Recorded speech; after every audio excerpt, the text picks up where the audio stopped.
Greetings everyone, welcome back into Calc 1, getting close to the end. We need to talk about how to use integrals of one variable to find the volume of a symmetric solid. And there's a couple of different methods for this, and also this lecture and the next lecture with two different approaches. The first thing we want to talk about though is how the integral can add up slices of area to get a result that equals a volume of a total shape. And that's really what we're going to be doing this whole lecture, is integrating slices and the thickness of the slice. That's the thing. When you slice into something, that thickness is going to be the size of a point. So that's where the dx is going to come in, or the dy is going to come in. We're not just going to be adding areas of rectangles anymore like we did for original integrals. What you should be getting from a lot of these applications of integrals is that they really just add up whatever our function represents. So if we say that we want to integrate an area function times a thickness dx, then that's going to give me a total volume over some distance of a shape, right? And you can do it in the y direction as well. As long as your function is of a y variable and times dy, then you can also invert your integration along the y-axis, just like what we've demonstrated before. Okay, so let's start off with a really basic idea. Imagine a rectangular solid, okay? And I set this box down on the floor, and I use an imaginary x and y axis along two of the dimensions of the box. In other words, along the bottom of the box, the base of the box is going to be mapped out with the x and y axis like this. And if I can imagine this box and just slicing into it at one point in the box, just straight parallel with the sides, right? The sides are here. I slice directly parallel with the sides, and what I'll get is this square. Okay, it's a square rectangular box. Okay, it's square on the sides and along the cross sections. The cross sections are the slices.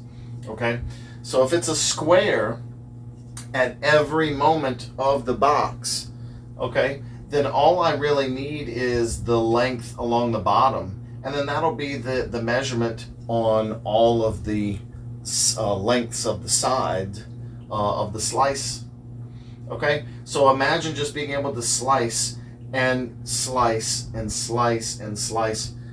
The box is made up of a bunch of slices just all the way down. Okay, but imagine being able to slice so thin that it's the width of a point, right? An infinitesimal little width dx. And I'm going to be slicing that along the x-axis for all of the values of the x-axis from 0 to 7. And basically I'm using the function y equals 5 as the cap in the xy plane there. Okay, so this is basically what we're going to be doing. We're going to be given some function. Here it's y equals 5. And we're going to be told we want to use just this section of it, but all of these shapes have one of their sides that fits in this region. In this case, imagine standing up a bunch of squares on top of this. Just square, square, square, square, square, square, square. And I'm just going to add up all of those areas of all of those squares. Well, every single square is going to have a length of 5 right here. From the axis to y equals 5 is the same everywhere. 5, 5, 5, 5, 5, 5, all the way along. So that means the height of the square is also 5. So every slice is 5 by 5. 5 by 5, 5 by 5, 5 by 5, 5 by 5, slice, slice, slice, slice, slice. Okay, each one is going to have an area of 25. So every little, right, every little slice is going to have this area of 25 and a thickness of dx because it's that thin slice. So the volume of a single slice is going to be 25 times dx. That's an actual volume because dx is not 0, it's infinitesimal. So the actual volume of this little slice is the area of the slice times its thickness. So 25 times dx. But then I want to add up all of those slices. Just add them all up and basically stacking them back up together to make the entire volume of the box. So I will integrate from 0 to 7, right? That's all of the slices in of the different x values, right? I'm actually slicing in the y direction here, right? I'm slicing this way vertically, but I'm slicing different values of x, right? 0 all the way up to 7. So I'm integrating from 0 to 7. 25 times dx is the volume of one slice, and I'm adding up all of the slices. Well, okay, so I perform that integral, 25x from 0 to 7, which just gives me 25 times 7, basically, which is 175. And yes, I know, we already know how to take the volume of a rectangular solid, right? Length times width times height, so 5 times 5 times 7, and yes, you will get the 175. I wanted to start with a very familiar shape so that you can see the process, okay? What I will be integrating are surfaces, okay? I will find a way to take this three-dimensional object and slice it in such a way that one of the pieces of the slice will be in the x and y axis relationship. So you see this bottom line right here of the square, the bottom line is inside of the xy plane, and it will have something to do with the functions that we are given. And then I'll be able to extrapolate, create some sort of area function based off of the information in the xy plane. In this case, I created squares. You don't have to always create squares, but in this case I did. Okay? And then you integrate all of the area function over some interval. And then that will give you a volume because you're adding up slices of area instead of just function values. Now, another example. We know that the volume of a sphere is 4/3 pi times the radius cubed. Here is one way to prove that using integrals. Now I want you to imagine a sphere, right, a ball, and I'm going to slice it, right, vertically. But notice the way I've set this up is the y-axis is going to always be the center of my slice. So picture this with me. Picture a sphere, and I'm going to be slicing it like this, right? I'm going to be slicing it, and my y-axis is always going to be the center. So my y-axis is this way, and I'm going to slice, right? It's going to do this. Along the y-axis, slice, slice, slice, slice, slice. Each slice of a sphere is a circle, right? Those circles are going to grow until it hits the middle, and then it's going to shrink back down, right? So picture this with me for a moment.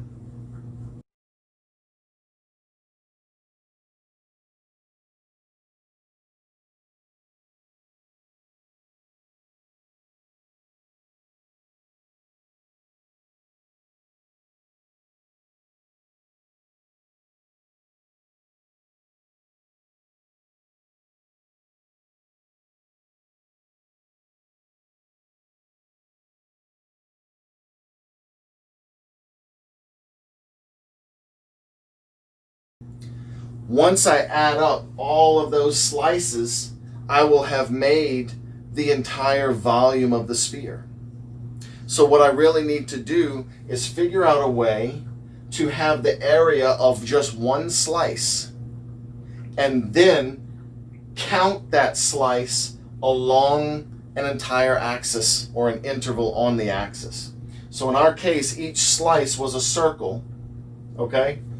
And if you're looking down on the sphere, the slice is here, right? I'm slicing it, and I was going along the y-axis there, like this. So I'm going to slice it like this, and the thickness of a single slice is a point.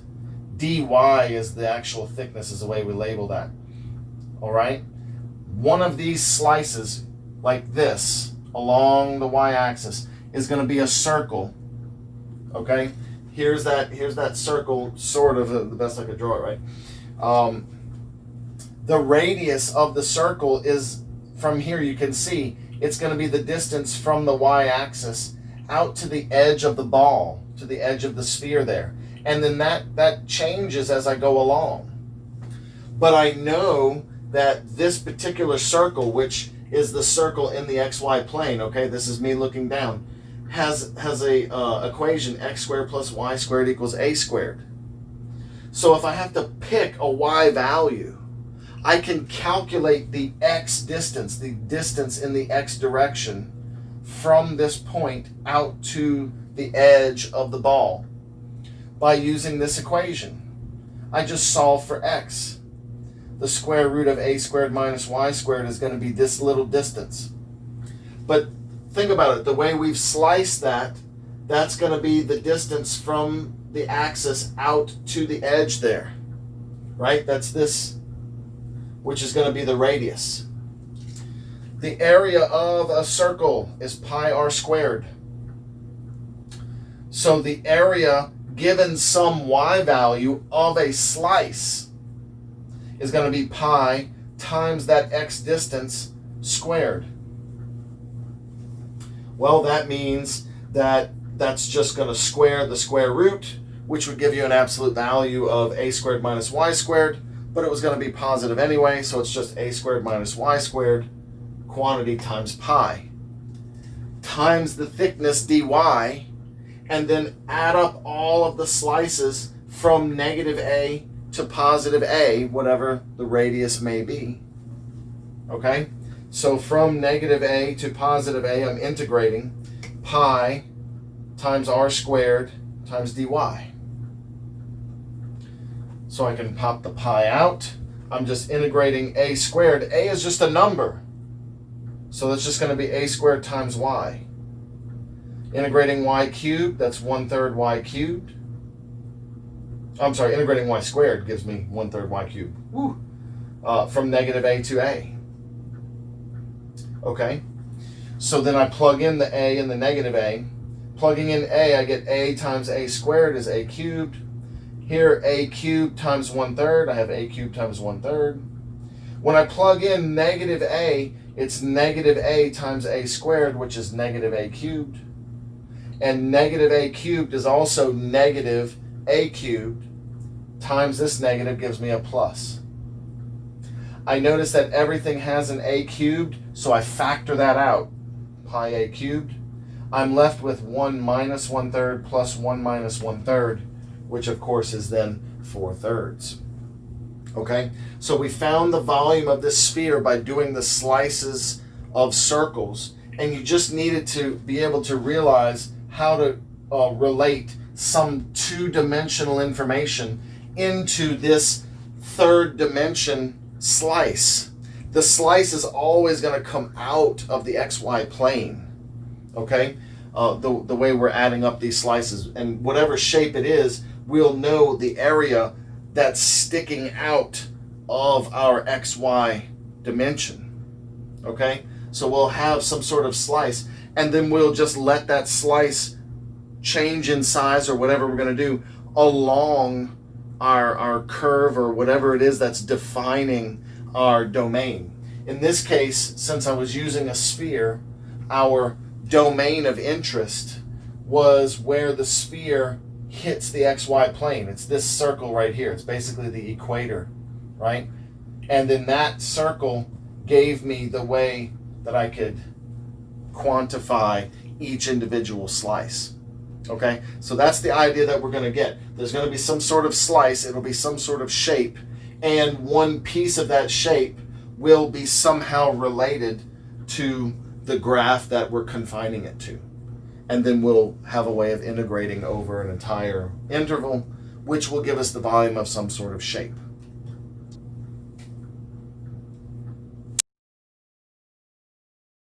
Let's get a couple of more examples of this process by using some different shapes too.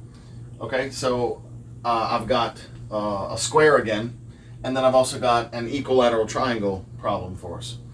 Calculate the volume of a solid created by putting squares perpendicular to the x-axis, but such that the base of the squares fit inside of the region trapped by this line and the two axes.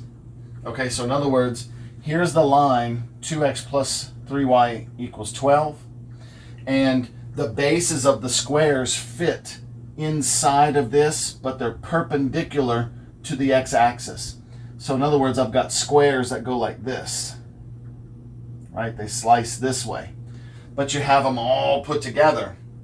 Okay, here's my best interpretation of a 3D piece of it, right? The square is sitting on top of the region, and then you're going to get this shape that pinches down because the base of the square has to fit, right? So the base is going to keep shrinking.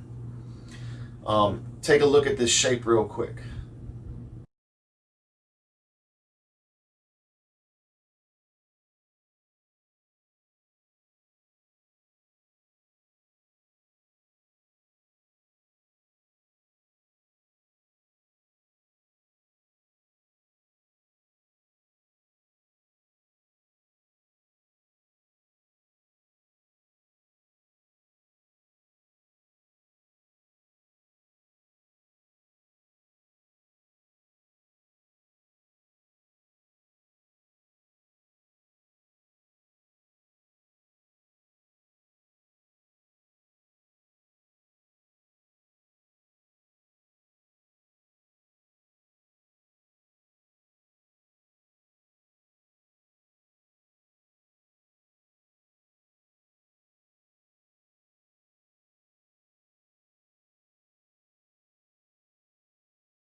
So let's talk about how to set up this calculation. Remember that the squares are slicing right here, okay? So then my thickness must be dx because I'm using x values for each cross section. So my thickness must be dx, which means my integral is going to be integrated with respect to x, right? So then I know I'm going to be going from the left side to the right side, which means from 0 out to 6. I calculated 6 because that's the x-intercept of this line, and that's where the thing hits 0 and stops putting shapes there. So I know that my volume is going to be the integral from 0 to 6. All right. These are squares sitting on top of the thing. So whatever length this is going to be the same length all the way around. Okay? So technically, this length right here, if you look at the way this is measured out, the length of this is a y value. Right? It's the y value. The distance from the axis up to the line is the y value of this line. And it's going to always be the y value everywhere I draw it. So that means that the area is going to have whatever this y distance is for the base, which means the same y distance is going to be all the way around. So technically, I have y squared because it's y times y for the area of this, and then times dx, right? Dx is the thickness. So I have length times width times thickness, okay? So that's the volume of an individual slice, and then I'm integrating over all of them. Now I know what you're saying, oh, well, I can just leave y as a constant. And see, this is different than the last one we did. I know a was a constant in that circular one that we did. In this case, though, y is changing, so I need to turn it into a function of x. Well, that's where it'll come in handy to have this line, right?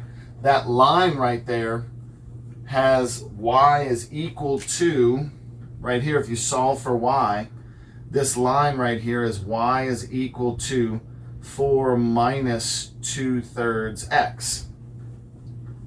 If y is equal to that at each spot, that will make it actually something that I can calculate and put into this integral as my area function of x. So then I'll have the integral from 0 to 6 of 4 minus 2/3 x squared dx. And now I have an actual integral that I can perform. I'm going to square out each of these pieces.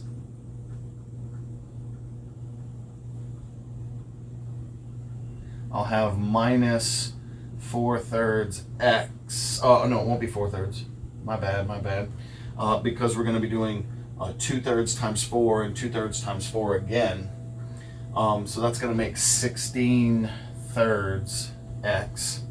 And then the 2/3 times the 2/3 is going to give me plus 4/9 x squared dx.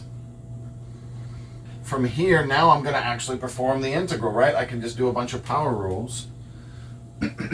So then I've got 16x minus 16, well, actually, I'll just go ahead and half it because that's what's going to happen, right? 8/3 x squared, because I go up a power right to squared and then I divide by 2. So 16 divided by 2 gave me the 8. Plus 4/27 x cubed. And that's from 0 to 6. And of course, it's over 27 because I went up a power to 3. And then I divide by that new power, well, which gives me 9 times 3 is 27. This is a nice feature. When I plug in 0, everything is zeroed out. So really, I just need to plug in the 6's. So let's see, 16 times 6 is going to be 96 minus 8/3 times 6 squared, 8/3 times 36, plus 4/27 times 6 cubed. And actually, I have a good way of doing that one. I'm going to leave it as 6 cubed. I know that's 216, but there's a better way. 27 is 3 cubed, right? That's going to make that a lot easier to compute here, noticing that they're both cubed. So 6 cubed divided by 3 cubed is just going to be 2 cubed, which is 8. So I know that my ending over there is going to be 32. So I have 96, and I'm going to have plus 32 on that end. But then right here, 3 into 36 is going to give me 12, and then times 8 is, lo and behold, negative 96. That's kind of cool, right? So those are going to add out, and I'm going to be left with a total volume of 32, whatever my units are, cubed, right?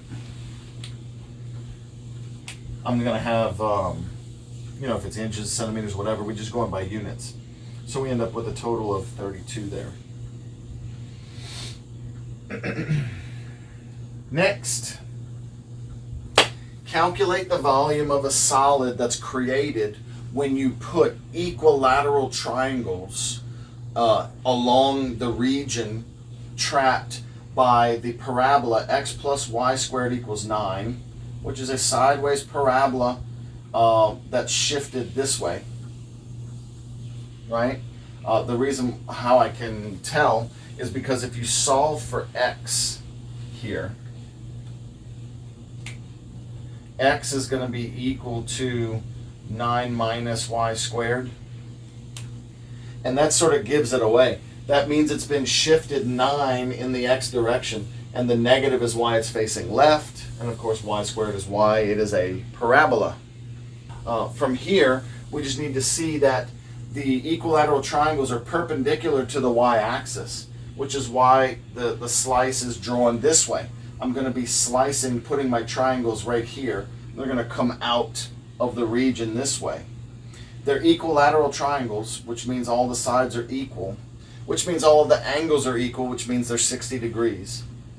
So if my angle is 60 degrees, by the way, that means that if one side is W and I cut this in half to make 1/2 W, then the height of the triangle would have to be square root of 3 over 2 times W, just using the sign of 60 basically, right, times W. So the area of an equilateral triangle, if you know one of the sides, is going to be 1/2 times W times square root of 3 over 2 W, which comes out to be square root of 3 over 4 times W squared is the area of one of these cross sections. So let's take another glance though. What is this going to look like? We're slicing our equilateral triangles perpendicular to the y-axis here, right? And they're going to slice all the way along the y-axis. Being perpendicular to the y-axis makes me have to stack them this way, okay? So I've drawn it out here for you to kind of imagine. That's one slice. Now imagine they grow big as they get to the center because the base is going to get bigger and then it's going to get smaller again, right? Take a look real quick at what it really looks like.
Let's actually set this up and do the calculation. I want to do my area of each individual slice, right? And then we want to add up all of the slices.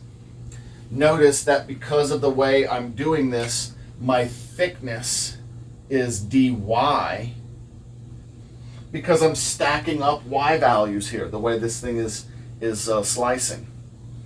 So then my integral is going to be y values, and I'm going to stack them all from the bottom to the top here. So that's going to be from -3 to 3. And yeah, we can find that easily by doing when x is 0, right? We get y squared is 9. You can see that those are the y-intercepts. So I'll be integrating from -3 to 3 of whatever this area ends up being, right, times dy, because that's the thickness. So what I need is something that represents the base to be my w here, and then I can set up my area function. Well, notice that the length, the distance from the y-axis to a curve, right, on this point, is just x. The distance here is just x, whatever the x values are in this curve. So then my area function here is going to be square root of 3 over 4 x squared, but it's dy. And these are y numbers. So just like in the last one, I'm using x to represent my length there. But what I really need to recognize is that x can be thought of as a function of y, because that's how the curve is formed. So I'm going to plug that in and do this integral here. I'm going to have the integral from -3 to 3, square root of 3 over 4, and then x is equal to 9 minus y squared, and then it's squared again, dy. So the first thing I noticed was that this is an even function. The 9 and the y squared, that's an even function. And then it's squared again. So it's even, it's even. and it's over symmetric bounds. Okay, so think back or go back and look at the lecture we talked about it. If I'm integrating over symmetric bounds of an even function, then the easier way to do that is to double it and then take 0 to the one of the bounds. So in other words, I'll have 2 times, I'm going to bring my square root of 3 over 4 out, and it'll be the integral from 0 to 3 instead. Right? That's what happens with even functions on symmetric bounds. If you don't want to do it that way and you want to work it out the other way, feel free. I'm basically just saving myself a little bit of a calculation time, because these are going to be polynomials, right? If they're polynomials, plugging in the 0 lets me wipe out one of the sides. So I know that since it's even and I can do this double up, it's going to save me some space and time there. So then I'm going to go ahead and square this out. That's going to give me 81 minus 18y squared plus y to the 4th, and then that's all dy.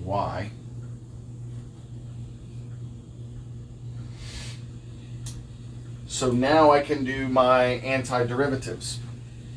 2 times square root of 3 over 4 is just going to be square root of 3 over 2.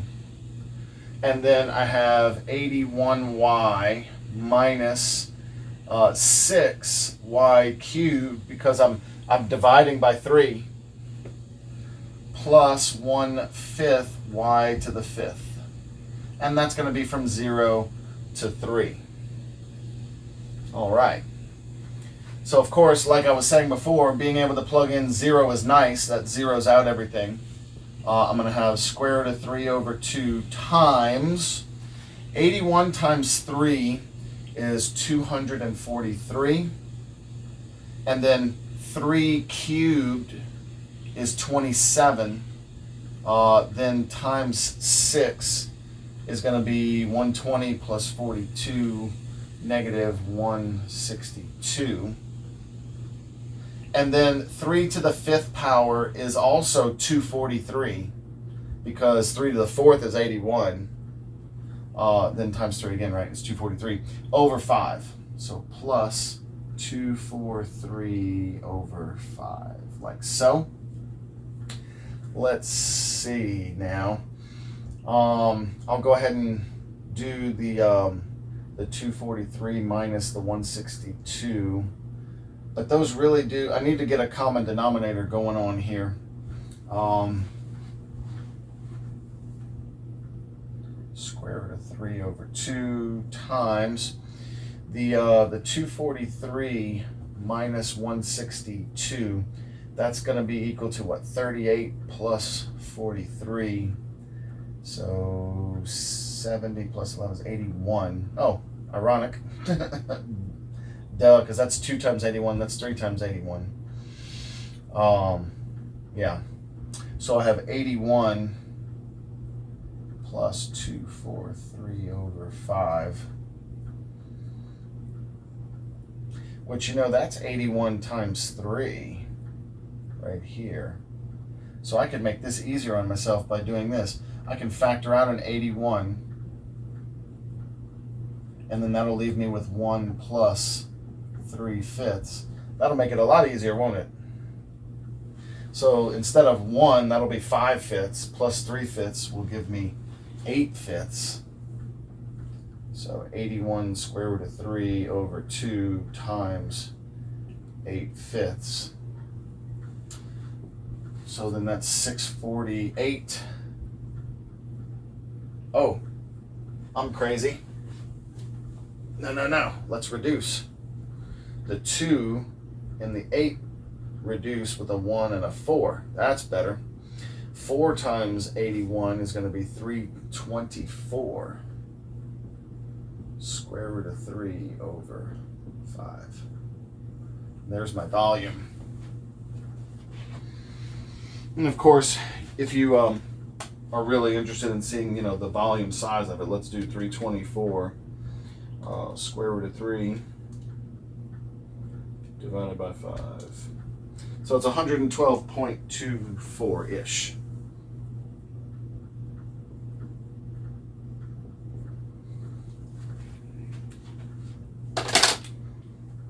Cool.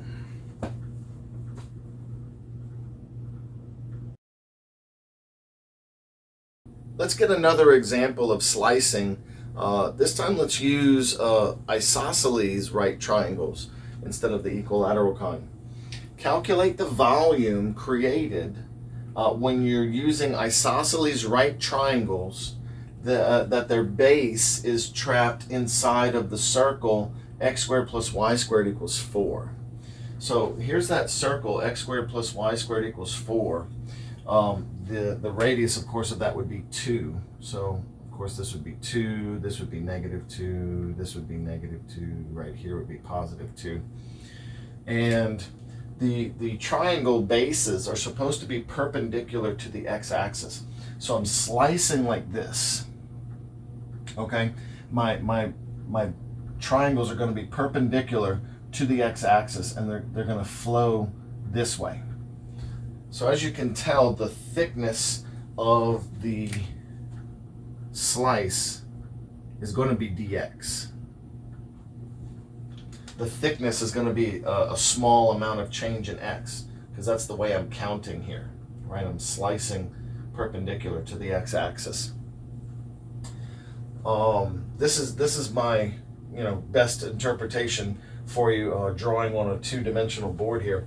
I've got the isosceles triangles. As you can see, they're standing up, coming out of the shape, and they are perpendicular to the x-axis there. So that you can get a better picture, take a look at this real quick.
Now let's do the calculation. Let's find the volume here. So as you can see, a single slice is going to count for an x value, right? And the distance here and here are both a value of y, right? The actual distance to this point up here would be a y value from here to here. Right, that's the y value from there to there. And then, of course, since it's a circle, it's symmetric on the bottom side as well. So the bottom, the base of our isosceles triangles are 2y, right? 2 times this y value. And then, of course, the area of the isosceles right triangle is going to be 1/2 of that w squared, because it's 1/2 base times height. So let's set up this integral. I'm going to be integrating with respect to x. So I'm expecting a dx at the end of this. And my x values running all the way across from -2 to 2. And then I've got a 1/2 of 2y squared dx. So you see the base, right? The base of the bottom of the triangle is 2 y values. So of course, since it's isosceles, the height has to also be 2 y values. So 1/2 2y times 2y is 1/2 2y squared. But I'm integrating with respect to x, so I can't just leave the y in there. Well, I've got my circle here, which is x squared plus y squared is equal to 4. That's this circle right here, right? So according to this circle, y should be equal to the square root of 4 minus x squared. for whatever x you happen to pick, right? I've got the way that we solve for this, and I don't have to worry about the plus or minus because I'm really just calculating this distance right here and then just doubling it. Okay, so don't worry about the fact that that's the negative one. Just worry about the fact that I'm doing this y distance. It's equal to this calculation, and then there's going to be two of them. So let's simplify here a bit. I'm going to have integral from -2 to 2. I've got 1/2. I'm going to do 2 square root of 4 minus x squared dx. So then when I square this, since this is multiplication, I can square the 2 and the square root independently. And then I'm going to get 1/2. 2 squared is 4. So I've got a 2 on the outside that I'm just going to pull out as a total from that. And I've got just 4 minus x squared from -2 to 2 dx. Right? Because of the square with the square root's an absolute value of 4 minus x squared. But the 4 minus x squared is always going to be a positive value from -2 to 2. Right? I've got nothing but positive values in the top half here. So then I'm noticing that this is an even function again over symmetric limits. So I'm going to do double it, 2 times it, right? Because 2 times 2 then will give me 4. The integral from 0 to 2 of 4 minus x squared dx. So then my antiderivative, 4 times, that's going to be 4x minus 1/3 x cubed. And that's going to be from 0 to 2. And of course, the reason I did my whole trick with the even function was so that I don't have to plug in the 0. That halves my work a bit. Then I plug in my 2. So I'll have 4 times 8 minus 8 over 3. I factor out the 8 times the 4 will give me 32, and that's 1 minus 1/3. And then 1 minus 1/3, of course, is 2/3. So I have 32 times 2/3, which will end up with 64 thirds. 21 1/3, right?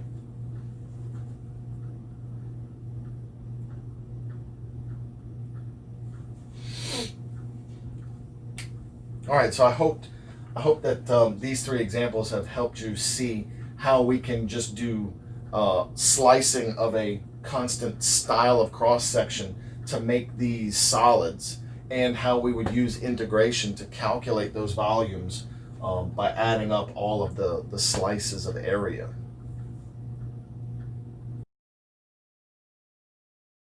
Now to talk about the thing that we're going to be spending the rest of this lecture and all of the next lecture discussing, and that's solids of revolution. Basically, we'll have a function, a curve, and we're going to revolve that curve around either an axis or some other line, and it will basically make a solid of revolution. Okay, so in other words, you have some function like this curve here, f of x. And then if I say I'm going to rotate it, I'm going to revolve it around the x-axis, let's say, like this. Then that curve becomes a surface. And inside of that surface, we have a volume. So while this curve is rotating, it creates volumes. And the first way that we're going to discuss of how to calculate that volume is by slicing little circles. The same way that we were doing slicing just a moment ago. It's just exactly like that, except all of the shapes that we're going to be making are going to be done by revolving like this. Okay, and we'll have different arrangements, like around an axis or around another line, or sometimes they'll be dx and sometimes they'll be dy. You just have to be able to sort of map it out and see what's going on. Okay, so right now what this is called right here, this is called the disk method. The disk method is where I'm slicing it in disks. Okay, the disk method is always perpendicular to the axis of revolution. Okay, you need to commit that. The disk, and also what we're going to talk about in a minute, washers, is always perpendicular to the axis of rotation. Okay, the axis of revolution, whichever one you want to call it. So notice all of my disks, my slices, they're perpendicular to the x-axis. And the x-axis is what this thing is being revolved around. Okay, or vice versa. If I have this function f of x right here, and I want to revolve it around the y-axis this way, notice my slices are perpendicular to the y-axis. So that's also something that I need to be aware of, because that's going to give me a dy, because the thickness of my slices are along the y-axis. Okay, whereas right here my slices are, the thicknesses are dx's, because every slice is an x value along the x-axis. And it doesn't have to be revolved around axes either, but you just have to be aware of the direction of the slice so that you either do dx or dy appropriately. And that's why sometimes it helps to draw it out. Even if you're not drawing the 3D like what I'm attempting to do here, or even if you don't do it in GeoGebra, like I'm going to show you some of those too, just drawing out the function itself and noticing where a slice would be, and then getting a visual of, okay, how am I adding up all of these slices? All right, so that can always help you with your setup. So notice the slices are always going to be circles because I'm doing disks. The way the thing is revolving, I'm slicing, a bunch of circular areas. So I'm going to be integrating slices, and each slice is a circle. So it's going to be the area of a circle, pi r squared, times the thickness, dx or dy, whichever one. Okay, so what I'm going to be doing is I'm going to be creating some function that represents the radius, and then that thing will get squared, right? Whether it's an x function or a y function, whatever. I just try to represent it as best as possible. Notice on this one right here, my radius from each slice is actually right here. That's my radius, and it happens to actually be the function in this case. I like to be a little generic, just in case it's never actually equal to that. Notice for the y function right here, I'm sorry, not for the y integral, the function is in terms of x, f of x, but the radius is here. The radius of each slice comes off of the y-axis. You see it comes off of the y-axis here and here. So technically my radius here is actually going to be equal to an x itself, which means I would need to convert it into some function of y from the f of x that you've been given. So sometimes we may have to solve or convert a few things. But in general, just keep in mind what we're doing is we're adding up circular areas. So integral pi r squared, where r has to be a function of either x or y depending on your setup. Now, example number 1. Calculate the volume of revolution around the x-axis. And so I have this function, f of x equals x times square root of 4 minus x squared. And the shape of that is this guy right here. It's sort of like if you take the top half of a circle and twist half of it underneath, and it kind of warps the shape a little bit. That's basically what happens, because you'll notice this is a circular piece, and then it's times x. The times x is the twist that gives you this weird shape here. The whole domain of the function is from -2 to 2, because that's all that will work inside of the radical. And we're going to be revolving it around the x-axis, right? So it's going to go this way. So notice when I do that slice, the thickness, right? The thickness here is going to be dx. The thickness of one slice is going to be dx. And I'm going to be going all along the x-axis here because it's going to rotate it this way. Just to get a quick visual, go take a look at this.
Now, let's calculate the volume.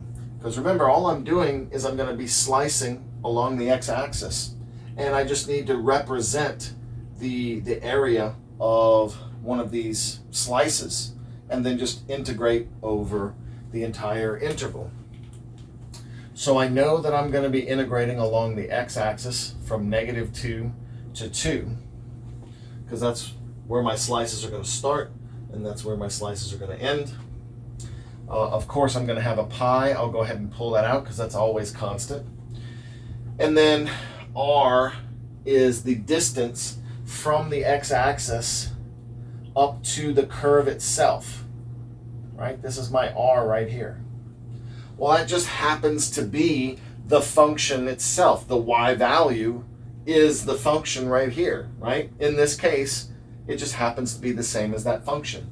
So that's my radius function being squared times dx is my thickness. Okay, so make sure you're with me at this point as to how the setup was, right? Pi r squared. And then everything from here is just, okay, let's work out the integral. So of course I'm going to start by squaring this thing. I'm going to have pi integral from -2 to 2 x squared times 4 minus x squared dx. I'm noticing that the 4 minus x squared is an even function. X squared is also an even function. Even functions times another even function is still even, and it's on symmetric limits. So I'm going to do my little maneuver to save me some time here. I'm going to double it and integrate over half of the interval from 0 to 2. Of course, I also want to do my power rules, so I'm going to distribute. That's going to give me 4x squared minus x to the 4th dx. And then I've got my power rules to do. So I have 2 pi times, that's going to be 4/3 x cubed minus 1/5 x to the 5th. And we're evaluating from 0 to 2. Thanks to my maneuver, right, we plug in 0, that piece is going to zero out anyway, so I'm not worried about that particular side of the calculation. I've got 2 pi now times 2 cubed is 8 times 4 is 32 over 3 minus 2 to the 5th is also 32. Now it's over 5. So what I'm noticing is that I can factor out a 32. That will give me 64 pi on the outside and times 1/3 minus 1/5, which of course is really just 5 over 15 minus 3 over 15 when we do a common denominator. So I end up with 2 over 15 times 64 pi.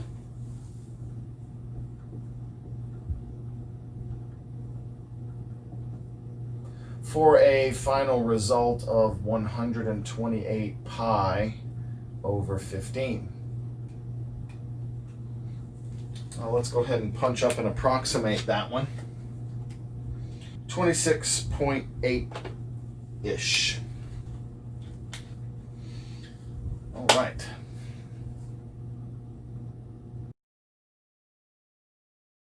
Let's do 2 more examples of using the disk method in solids of revolution.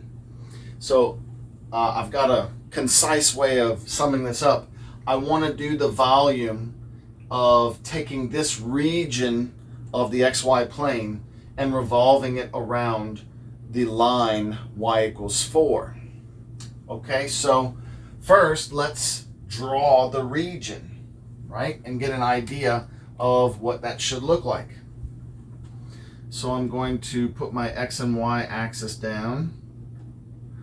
I'm going to draw the curve y equals 1/2 x cubed.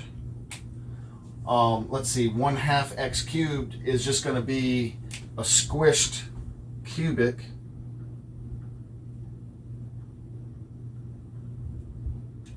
Like this, right? Okay, so there's 1/2 x cubed.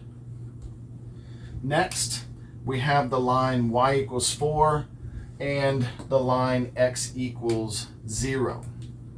Well, the line x equals 0 is just the y-axis, right? That's the y-axis, x equals 0. Y equals 4 is going to be somewhere up here. Y equals 4.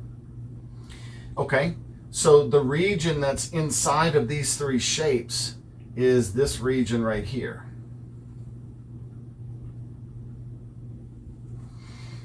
Just this region here. And they want us to revolve that around the line y equals 4. Well, that's interesting, right? I'm not revolving it around an axis this time.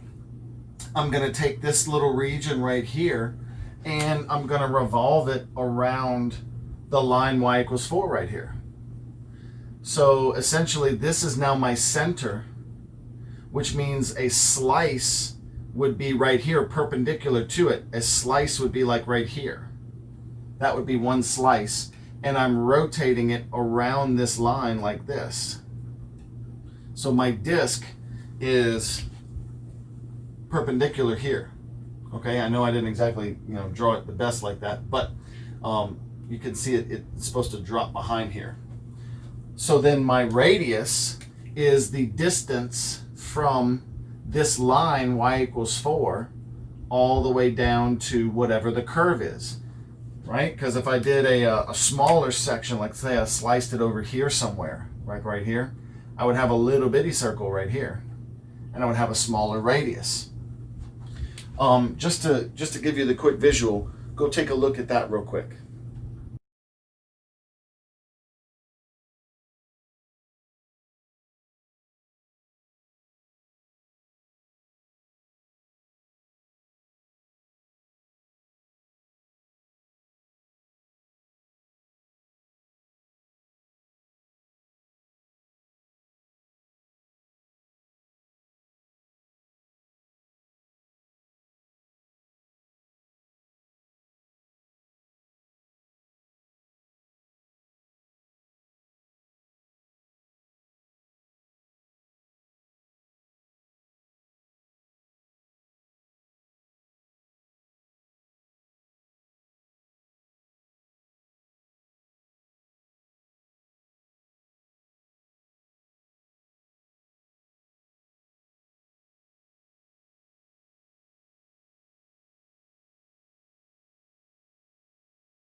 Let's set up this calculation. I can see that my radius right here is the distance between the line y equals 4 and the curve 1/2 x cubed. So then to get the radius there, my radius function, I need it to be a function of x, you see, because the thickness is dx. Since I'm slicing this way, even though I'm not slicing on the axis, that doesn't matter, I'm counting up x values because it had me revolving around y equals 4. So I'm slicing with x values, so I have dx. Okay, so then my radius, r, is going to be 4 minus the 1/2 x cubed. See, 4 is the cap, right? And then the distance to the curve beneath is just top minus bottom. Kind of like when we were doing area between curves, right? Top minus bottom gives me the space in between. So 4 minus the function gives me the distance in between them. And that's going to be the radius that I'm revolving around, and it's going to be at the different slices of x. So then I just need to know a couple more things. Where to start? Okay, look, we're going to start right here at 0. And where to finish? That's going to be this point right here where y equals 4 intersects that curve. So we need to find out where that happens for sure. We need to solve where those two are equal to each other. Okay, so I've got my radius. I'm going to use that to set up the integral in a second. I also need to find the intersection. X value. 4 equals 1/2 x cubed.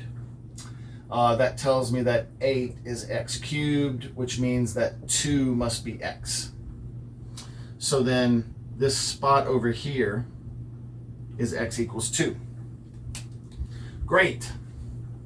So my region starts at 0, goes all the way over to x equals 2, and the circles just keep getting smaller as they revolve around this line right here. So then my volume is going to be equal to pi integral from 0 to 2 of r squared. So that's 4 minus 1/2 x cubed squared dx. Alrighty. So let's see. From here, I'll just start working the integral now. So I'm going to have pi integral from 0 to 2. And I'm going to square this out. So I'll have 16 minus, now I've got 4 times 1/2 x cubed, and then 4 times 1/2 x cubed again. So that's 2 and 2. So minus 4 x cubed. And then 1/2 times 1/2 will give me plus 1/4 x to the 6th dx. With me so far? Right? I'm just squaring this out. So next, power rules. This is going to be equal to pi, and then I've got integral. Oh no, I'm doing antiderivative. That's right, I've already got that part down.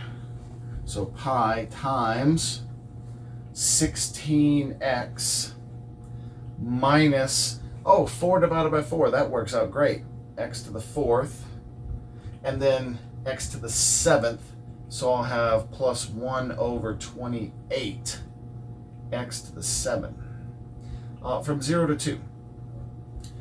Lovely, right? 0, when I plug that in, is going to go away. So now I'm just plugging in 2 basically. So I'll have pi times 16 times 2 is 32. 2 to the 4th is minus 16. And then 2 to the 7th over 28. I'm going to do this. That 28 is 4 times 7.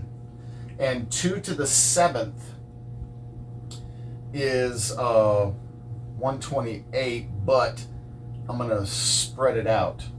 2 to the 7th is also 2 squared times 2 to the 5th. Now, why did I do that? Because 2 squared is 4, and I can reduce. Okay, so then I've got pi times 32 minus 16 is 16, plus 2 to the 5th is 32 over 7. I can factor a 16 out. 16 pi. That gives me 1 plus 2 sevenths.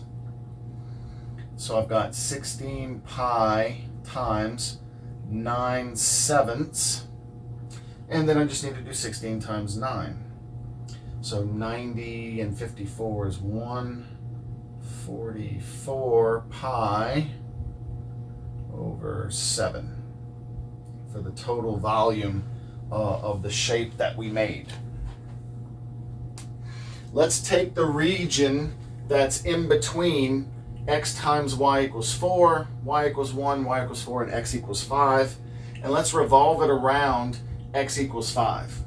Okay? You'll notice a lot of times with the disk method especially that one of the boundaries of your region will also be one of the objects the object that you're revolving around, and that's what makes it a solid disk versus the washers that we're about to also talk about. All right, so again, like last time, start by drawing out your region. I've got the equation x times y equals 4. Well, x times y equals 4 can be rewritten as y equals 4 over x. And that's nice because that's just your little baseball hyperbola function stretched a bit. So I've got the function y equals 4 over x is that function. And of course it's on both sides like this, but I probably won't be using that side because I notice everything else is positive. So then we also have the line y equals 1, y equals 4, and x equals 5. So y equals 4 will probably be somewhere up here. Y equals 1 is going to be somewhere down here. And notice it will intersect it because this 4 over x does actually go, towards 0 as x goes to infinity. Now here's what we need to figure out. The x equals 5, is that somewhere, where on either side of this intersection right here, right? Okay, so x equals 5. I know that when y equals 1, x is going to be 4. Okay, so I can tell that this point right here is going to be located at x equals 4. So x equals 5 needs to be just a little bit further over here, like this. So what region are we talking about here? We've got this region right in here. It says the region inside, right, of those. Okay, and we're revolving around the line x equals 5. That's this line right here that we just drew. So I'm revolving that way, right? It's going to revolve this way, like this. So my slices, since it's revolving this way, my slices are going to be like this. And that's actually the radius of one slice. This is going to be the radius right here, this line that I just drew. Because this is my center of rotation, and it's going to go outward into the region until the region stops. And of course that radius is going to be smaller when it gets further down here, and it's going to be larger when it comes up over here. But we're rotating it this way. Okay? So just so that you can get a visual of this, go take a look at that real quick.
Notice that what we're doing here is we're revolving this way. Right? It's going to go around like this. And my slices are going to pick y values, right? They're going to stack like this. So that means I'm using a dy thickness of the slice. And my radius is the distance between the x equals 5 and the curve itself. Now right now, to help us graph, I put the curve in terms of a y equals. But in order to compute my radius, I'm going to need to revert it another way. Okay, so my radius here is going to be 5 minus 4 over y. Now, let's talk about that for a second. Just like when you're doing the area between curves, if you want to go between two objects, right now one of the curves is x equals 5, and the other curve is xy equals 4. So I have to do the greater one minus the lesser one. Just like when we were doing area, it's always going to be right minus left when you're doing the dy version. So 5 minus the curve, but I had to put the curve in terms of an x equals. Okay, so I did x equals 5 minus x equals 4 over y, basically. But of course without the x equals. Okay, for them to be subtractable like that, they need to be in the same terms, so they're both equal to x. So I have my radius now is a function of y, 5 minus 4 over y. And then where do I start and where do I stop with my integration? Well, we've already kind of figured that out, right? Whenever we were creating the region, it's stacking between y values. The very bottom is this line right here. Notice we didn't include that little region, right? So it's just y equals 1 is the bottom, and y equals 4 is the top. So then my volume is going to be the integral from 1 to 4 of pi, whoops, I forgot to bring that out, times 5 minus 4 over y squared times dy. Right? So let's do our manipulations now. I've got that this is equal to pi times integral from 1 to 4. Let's see, 25, and then 5 times 4 is 20, but twice. So minus 40 over y plus 16 over y squared. Antiderivatives, I have pi times 25y minus 40 ln absolute value of y, because remember that's what the antiderivative of 1 over y is. And then to do the antiderivative of the over y squared, don't forget that's y to the negative 2, right? This is technically 16y to the negative 2. So if I'm going to integrate that, if I'm going to do the antiderivative, I'm going to add 1 and get negative 1 and divide by that. So I'm going to have minus 16 over y, and then that's going to be evaluated from 1 to 4. Okay, so this time I don't have a 0 working with me. I'm going to have to actually do both sides and subtract the upper minus the lower. So I've got pi times 25 times 4 is 100, and then I've got minus 40 ln of 4 minus 16 over 4 is just minus 4. Okay, then minus, and I'm going to plug in 1 everywhere now. That's going to be 25. ln of 1 is 0, so that piece is just gone. And then I have 16 over 1, so minus 16. Now let's see, I've got pi times 100 minus 4 is 96. And let's see, 25 minus 16 is 9. So that's 96 minus 9 So 87 minus 40 ln 4. And that's as low as we're going to get that one with an exact value, right? Let's check on what our volume actually is here. So I've got 87 minus 40 ln 4, 31.5 times pi, 99.111, so around 99.1.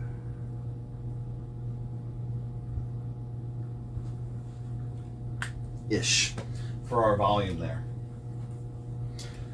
Okay, so I hope this has helped you see how we can set up disks.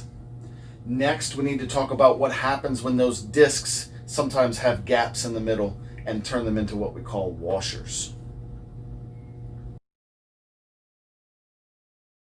Within the same logical group as disks is the washers type of volume methods, and basically the only difference is if the axis of rotation is not connected to your region, then you're going to have a gap when you rotate it.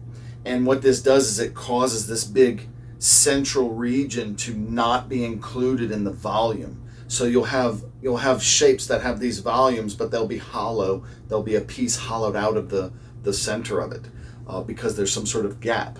So for example, like let's say I have this function right here, this f of x curve, but I have it in between these two values, and neither of these values are my actual axis of rotation. Let's say I rotate it around the y-axis, where I also, but I've got like x equals 1 and x equals 10 or something like that. So neither of those values are the same as the axis, and that leaves this gap right here in between my boundary value and the actual rotation axis. And what happens is when you rotate that shape around, you'll have this big region in the middle that's empty, that's not part of the volume and should be subtracted off. So when you do a slice, okay, when you slice through and get your disc will actually have a hole in the middle. It'll look like a flat donut. All right. Now the mathematical name of a flat donut is an annulus. An annulus is whenever you're interested in the region in between two concentric circles. So when I've got concentric, meaning they have the same center, so I have the little circle and the big circle. And basically it's just the area of the big circle, pi big R squared, minus the area of the little circle, pi little r squared, and we've just factored out the pi. And so this is the area in between the two concentric circles. So to incorporate that as the slice area and volume, I'll do pi and then big some function of x squared minus some other little function of x squared dx. In the picture that you've seen here, though, the way I've sliced it, notice I'll be stacking in the y direction, so these would actually have thickness dy. So it's also possible to have to do your functions this way. Remember, it's the same idea, though. I just need to identify a generic term for the big R, which would be, in this case, the distance from the y-axis out to the outer curve. That would be the big R, right, from here to here. Okay, and then the little r would be from the center to the inner region. In this case, this would be little r right here. So once you've identified those two quantities, then you can make some sort of generic function for each, and then you can set up the generic function subtraction between the two squares, and then integrating simply adds up all of the slices, as usual. Okay, so let's try an example. We're going to take the region y equals 5 minus x squared over 3 and y equals 2. So the region in between those two, and we're going to revolve it around the x-axis. Alrighty? So then let's actually get the graph of this thing here. Let's see, let's draw it over here so I get some space. Y equals 5 minus x squared over 3 is a sort of wide parabola that's been shifted up and reflected to face downward. So we're looking at, some sort of wide-looking parabola like this. That's our y equals 5 minus x squared over 3. And then I've also got the line y equals 2. So that's going to come in somewhere like right here. Y equals 2. And it's going to hit the parabola in a couple of places here. And so the region in between, right, is this region here. That's the region enclosed. And they want to rotate that around the x-axis. So then if I'm rotating this around the x-axis, right, that's going around this way, that's going to take this thing and rotate it vertically. So I'm going to have the inner circle here and the outer circle here. Okay? So notice to do that particular shape, it's going to be this this bead looking like football almost shape, but the center of it is going to get cut out because of this gap between my lower boundary and the actual axis of rotation. There's an actual gap there. So when you rotate this thing, okay, what you're basically getting with all of your slices is a bunch of flat donuts, a bunch of washers, annuli, if you will. Okay, go take a look at what it really looks like better than my picture real quick.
Okay, so let's do the actual calculation of the volume here.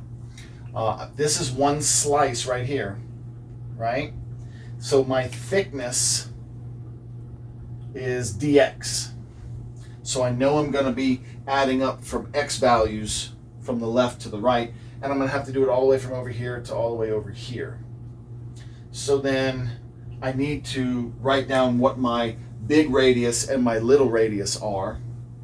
My little radius is going to be the distance from the x-axis up to the lower boundary. That little bitty distance right there.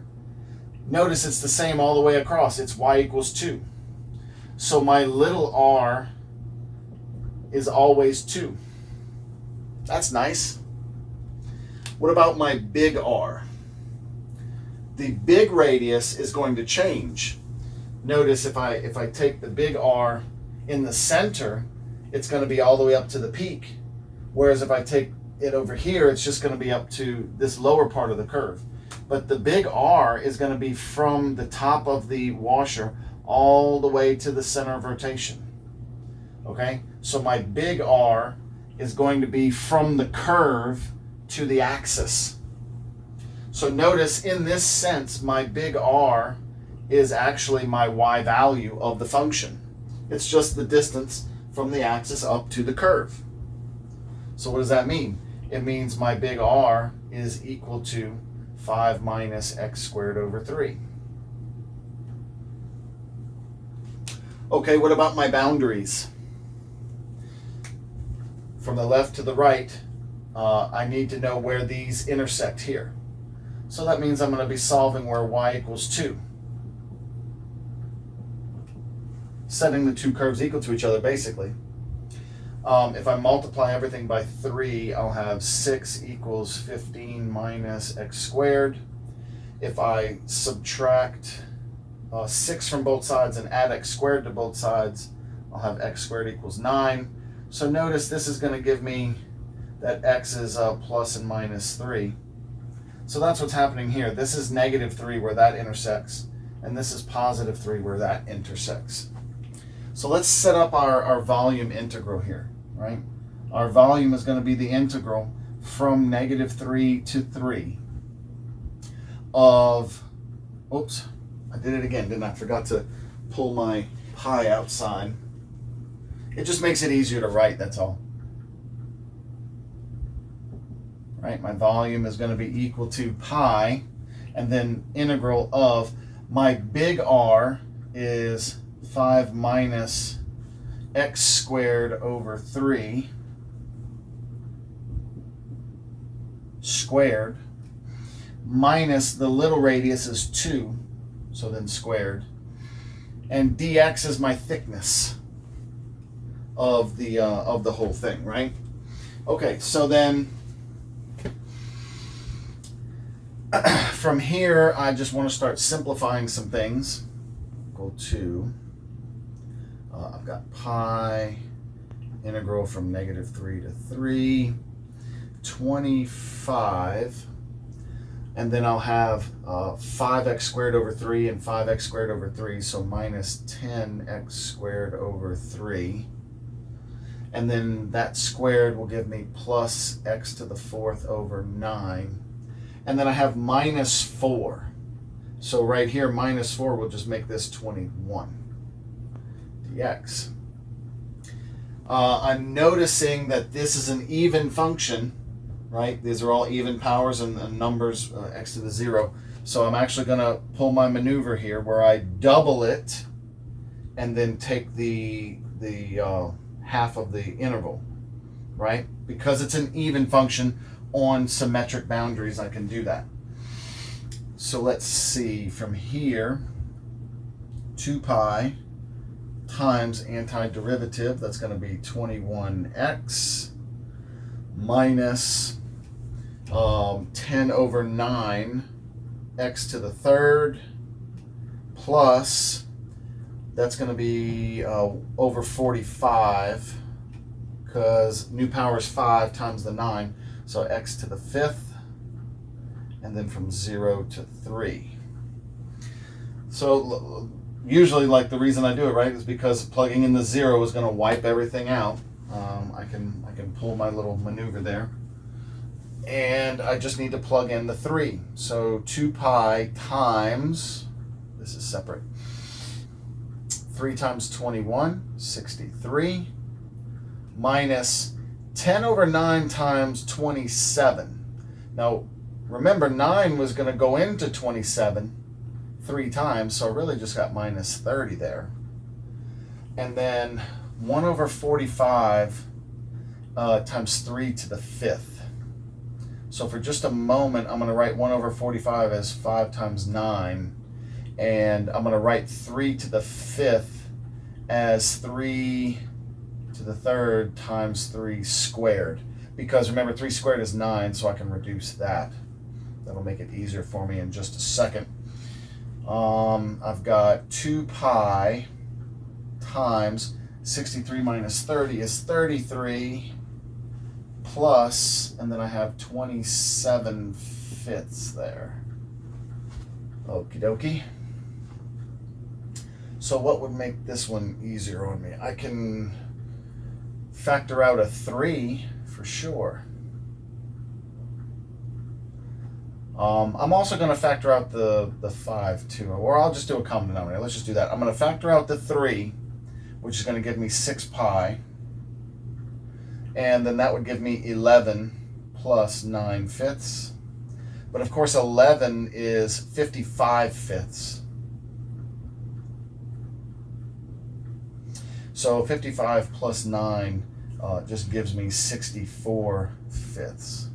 So I have 6 pi times 64/5, which is going to give me 360 plus 24, 384 pi over 5 is my volume. All right? So just remember, you'll know you'll need washers as soon as you draw it out, and maybe even before then, but you should notice that if there's a gap between one of your boundaries and the actual rotational axis that you're using to make the solid, then you'll know you'll have to switch to washers. Side note, notice washers reduces 2 discs if it actually gets to the situation where discs is necessary, because your inner R radius will go to 0 and you'll basically have the disc formula again. So really all this is just a generalization of the disc method in that sense.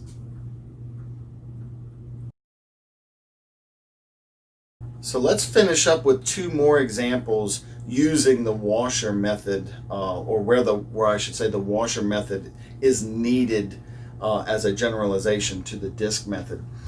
Okay, so I have a region, y equals e to the x, y equals 0, x equals 0, x equals 1.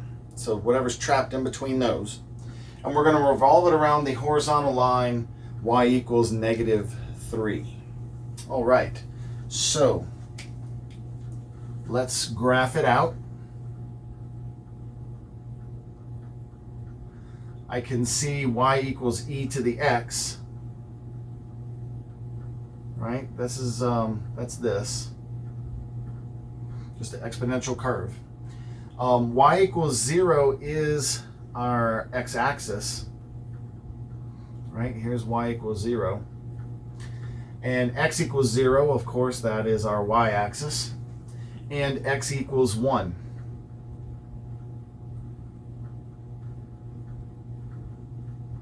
Okay, so we're looking at this region right here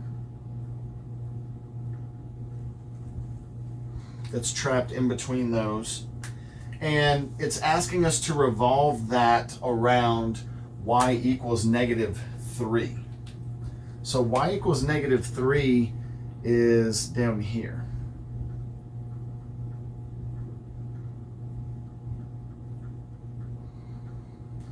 So notice there's that gap right here, right?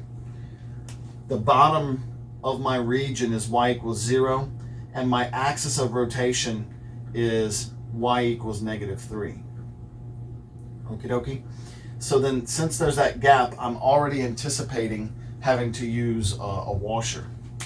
My rotation is going to cause something like this for an inner circle, and then up here at the top, an outer circle like this. So my inner radius is always going to be here between these two. My outer radius is going to be from the center up to the curve, right? From the center up to the curve is going to be my outer radius. I'm slicing in this direction, so I can tell my thickness is going to be dx. And I've already got my limits, right, from x equals 0 to x equals 1. Okay, so just get a quick glimpse of what this looks like. It's almost like just a hollow, like a nightstand, like for a candle or something, almost, right? It's a hollowed out little disc. Take a look.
Now let's actually calculate the volume here. I've got my slice and I've got my 2 radii, right? So my volume is going to start out pi integral from 0 to 1. My outer radius, my big radius, is from the y equals -3 up to the curve. Now remember, to do a distance between 2 things, right? Because that's what I'm doing here. The big radius is from the curve all the way to that centerpiece there. So top minus bottom is going to be my big radius here, right? My big R is going to be the e to the x minus the -3. That's the distance there. So then that's just e to the x plus 3, right? My little r is going to be a constant distance of 3 the whole way, because it's 0 minus -3, if you will. Okay, so I've got my 2 radii here. Let's set up the integral. Volume is going to be equal to pi, integral from 0 to 1, e to the x plus 3 squared minus 3 squared dx. Right? Big R squared minus little r squared. So then this volume, I'll just draw a little line here, is equal to pi integral from 0 to 1. I'm going to square this out, which will give me e to the 2x, right? Because power to a power e multiplies, so e to the x squared is e to the 2x. Plus 6 e to the x. And then 3 squared is 9, but minus 3 squared is minus 9. So then this is really, all I'm integrating here is just e to the 2x plus 6 e to the x. Then I've got pi, antiderivative of e to the 2x is 1/2 e to the 2x. Because remember, something is its own, right? Exponential is its own antiderivative, but with the 2 on the end there, I have to divide by the inside derivative. And then e to the x is its own antiderivative just straight up. And it's from 0 to 1. I have to plug in both of these because it's not going to be zeroed out. So let's see. I'll block this off here. This is equal to pi times, when I plug in 1, I get 1/2 e squared plus 6e, because it's e to the 1, right? Okay, next I'll have minus, pi is times the whole thing, by the way, minus, when I plug in 0, e to the 0 is 1, and the same thing here, it's 1. So I just have the 1/2 plus the 6 here for that one. So let's simplify a bit more. I've got pi times 1/2 e squared plus 6e, and then minus 6.5. I'll write it in terms of halves. So that's 12 halves. That's minus 13 halves there. And perfectly fine to leave it like this. Maybe the only thing I'd recommend for cleanup is maybe to factor out the over 2 portion. And you could say it's pi over 2 times, and then you'd have e squared plus 12e minus 13, if you will. Let's see. You could factor that. Totally not necessary to do it because we're not solving. Don't get this confused with solving. But e plus 13 times e minus 1. I mean, perfectly within your league to do that if you wanted to get sort of a quantity of what this looks like. But any one of these three is a just fine finished exact value of the volume. And of course, getting the approximate would be the only other thing that you may have to do. Let's see, 42.4-ish. Okay, so one more example to finish this up here. We're going to talk about the region between y equals x y equals 9 over x, y equals 1, y equals 3, and we're going to revolve this around the line x equals negative 2. Okie dokie. So here we go. We've got to draw out. We have the graph y equals x, which is of course the line that goes 45-degree angle, splitting each quadrant 1 and 3 in half, like so. And then the equation y equals 9 over x. You may be asking where those two intersect. That could actually be important, right? Where did those two intersect, here and here? If you look real quick, you'll see that if x equals 9 over x, then what we are getting is x squared equals 9. So x is either plus or minus 3. So therefore this would be 3 and this would be negative 3. And also the same thing for y, right? This is going to be y equals 3 and y equals negative 3. That would be important for us because we're about to use y equals 3 as one of our splits here, right? So I've got y equals 3 right there. And then y equals 1 is going to be about right here. So we're looking at this region right here that's in between those three curves. Really, yeah, three curves. And we want to rotate it around the line x equals negative 2. So x equals negative 2 is going to be just a little bit shorter here, about right here-ish. Okay, let's focus on the portion of the graph that's important. I don't really need this portion of the graph anymore. Okay, so I'm just rotating this piece right here, which is sort of an interesting little shape. It's got this weird ramp up to a spike, and then it, curves down and has a flat bottom.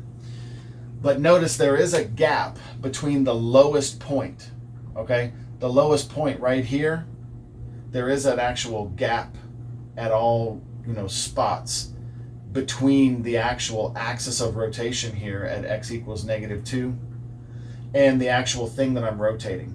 So when I rotate it around, it's going to be, something over here and like this, and we're going to rotate it like this, right?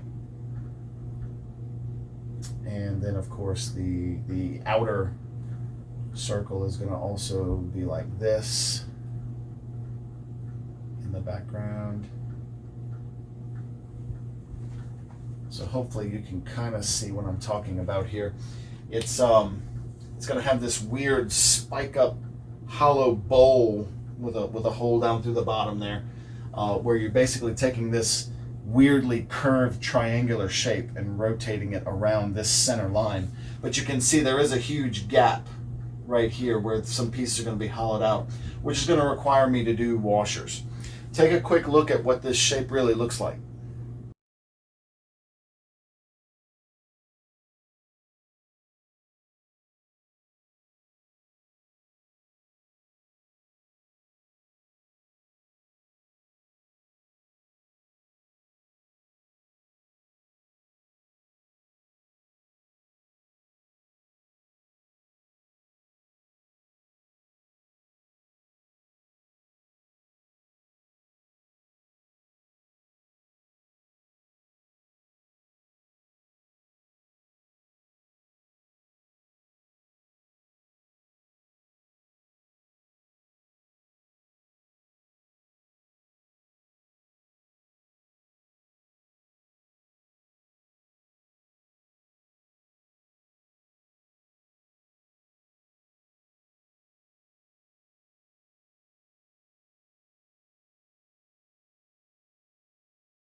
Now let's set up the integral and calculate the volume.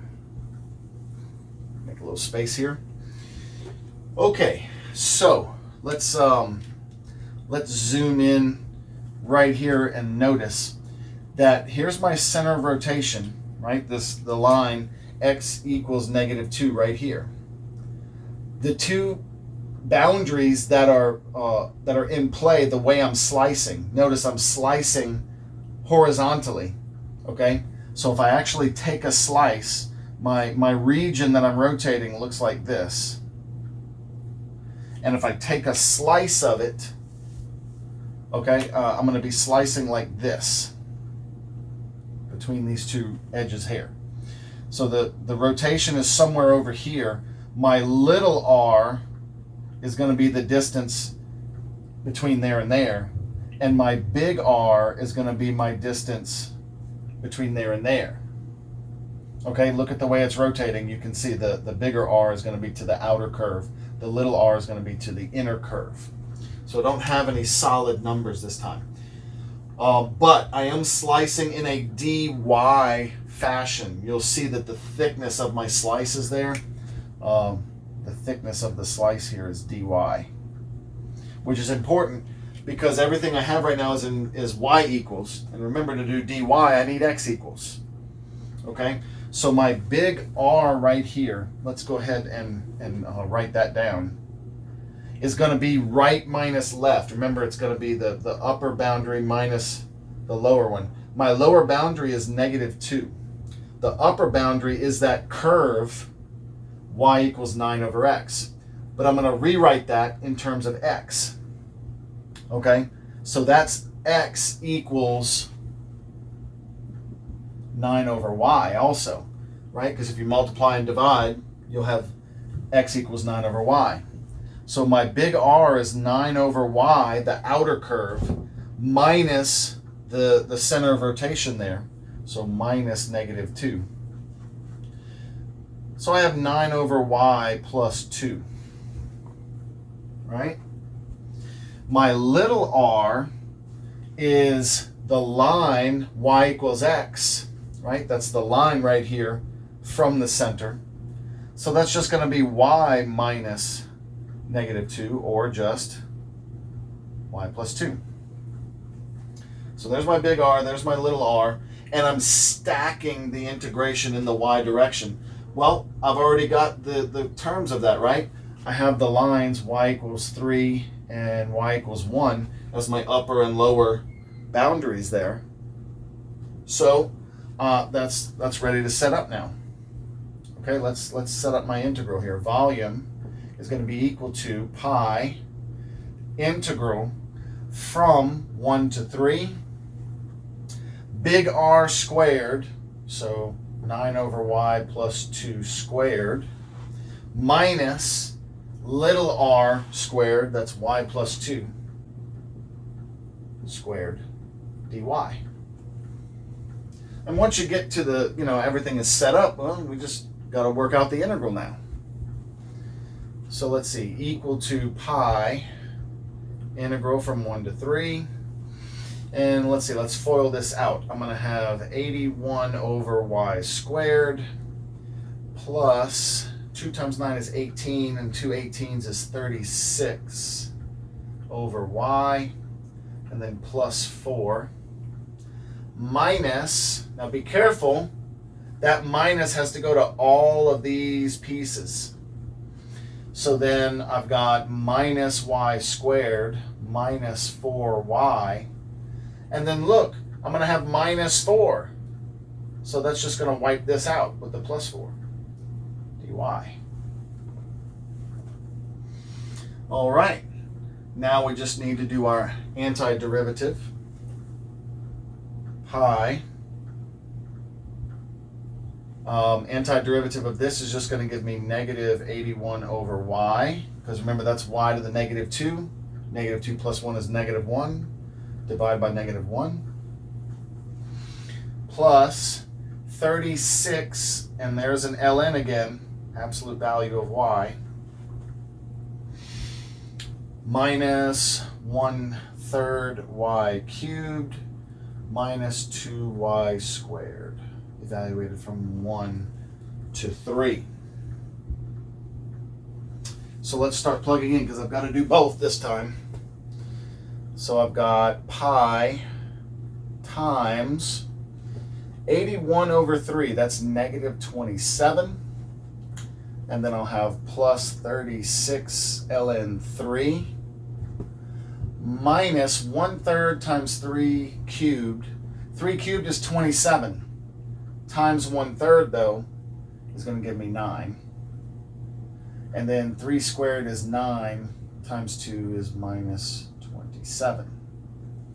Interesting. Minus everything with a 1. So I've got negative 81. ln of 1 is 0. Minus 1/3 and minus 2. Okay. So let's see. We've got almost no space now. That's equal to pi times negative 27 and then negative 27. Oh, no, I wrote that wrong. I was thinking ahead of myself. I was thinking that the negative 9 with the 18, that's negative 27. I think that's what I was thinking. Coupled with this negative 27 is negative 54 plus 81 plus 2 plus 1/3. And then I still have the 36 ln 3. Rightio. So let's see, that's 83 minus 54, which will give me 29, plus 1/3. So pi 29 plus 1/3 plus 36 ln 3. There's really not much more that we can do. I mean, I could factor out maybe a 1/3 and try to make it whole numbers and stuff like that. Pi over 3, and then of course 29 times 3 is 60, 20, 87. Plus 1 will be 88. Plus, if I factor out a 3 here, that's going to be 90, and 18 is 108 ln 3. I mean, you can play little factoring games like that and stuff like that. But around this region is a good place to stop and say, oh yeah, we've got the exact value. So I hope that this has helped you in being able to understand how to set up and calculate volumes of revolution using either the slicing, the disk, or the washer methods. Stay tuned for the next lecture, which is going the exact same stuff, but we have another way of calculating it called shell method.